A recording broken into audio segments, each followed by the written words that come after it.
देखिए कॉपर में लगातार तेज़ी हो रही है और अगर हम अंतर्राष्ट्रीय बाजार में कॉपर की कीमतों की बात करें तो एलएमई पर हमने देखा कि रिकॉर्ड हाई बने।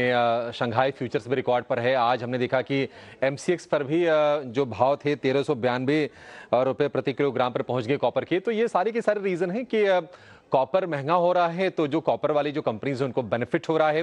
और कॉपर महंगा इसलिए हो रहा है क्योंकि जो सप्लाई है वो तंग है, सप्लाई तंग है। और बाकी चांदी जो कि बाई प्रोडक्ट है कॉपर वाली कंपनीज के लिए, तो चांदी के प्राइसेस में लगातार उछाल दिख रहे हैं, तो उससे निश्चित तौर पर हिंदुस्तान कॉपर को भी बेनिफिट होगा। तो ये कुछ कुछ रीजंस है और हम देख रहे हैं कि इस साल में हिंदुस्तान कॉपर का शेयर है वो डबल हो गया है। इस साल अगर हम कॉपर की कीमतों की बात करें तो लगभग 50% के आसपास का उछाल आ चुका है कॉपर के प्राइसेस में। तो ये कोरिलेशन है।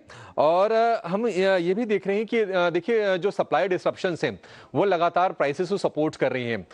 इंडोनेशिया में एक माइन है ग्रासबर्ग करके, जो कि दुनिया की सेकंड लार्जेस्ट माइन है। और वहां पर हमने देखा था कि मड स्लाइड हुआ था, यानी कि भूस्खलन हुआ था, उसके चलते सप्लाई डिस्टरप्ट हुई और अभी तक सप्लाई जो है वो कायदे से रिज्यूम हो नहीं पाई है। तो एक रीजन ये है। दूसरी चीज ये है कि चिली जो कि कॉपर का सबसे बड़ा प्रोड्यूसर है, लगभग एक चौथाई या फिर यूं कहें कि एक चौथाई से भी ज्यादा 27% प्रोडक्शन दुनिया के टोटल आउटपुट का वहां से खनन होता है चिली में। और वहां पर भी सप्लाई हमने डिस्टरप्ट होते हुए देखी, हमने प्रोडक्शन डाउनग्रेड देखी और उसके चलते कॉपर की कीमतों को सपोर्ट मिला। तो सप्लाई कम है, डिसरप्टेड है, मांग इंटैक्ट है, चांदी लगातार मजबूत हो रही है। और जिस तरह से भाव बढ़ रहे हैं कॉपर के, तो ये कॉपर वाली कंपनी है हिंदुस्तान कॉपर, इसको लगातार सपोर्ट मिला है। और जेपी मॉर्गन ने ये कहा है कि 2026 में $12,500 तक कॉपर के प्राइसेस पहुंच सकते हैं। वैसे अगर आप देखेंगे तो एलएमई पर जो कॉपर फ्यूचर जो है वो उसने $12,960 प्रति टन का हाई बना दिया है। तो आगे को लेकर भी उम्मीद काफी अच्छी लग रही है प्राइसेस में बढ़ोतरी को लेकर।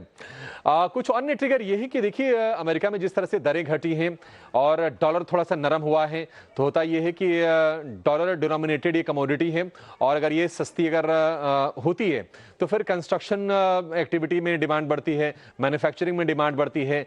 बाकी अगर दरें घटती हैं अमेरिका में आगे भी तो उसका भी सपोर्ट मिलेगा।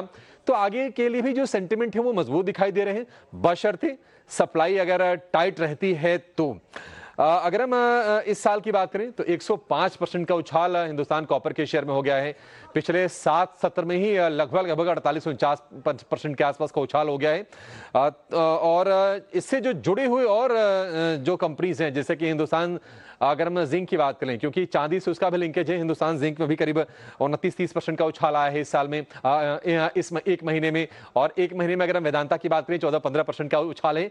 लेकिन हिंदुस्तान कॉपर स्टैंड आउट, जहां पर निफ्टी मेटल करीब 25-26% इस साल में चढ़ा है। लगभग 4 गुने की तेजी हिंदुस्तान कॉपर में रही है और ये डबल से ज्यादा होकर कारोबार करता हुआ आपको दिखाई देगा।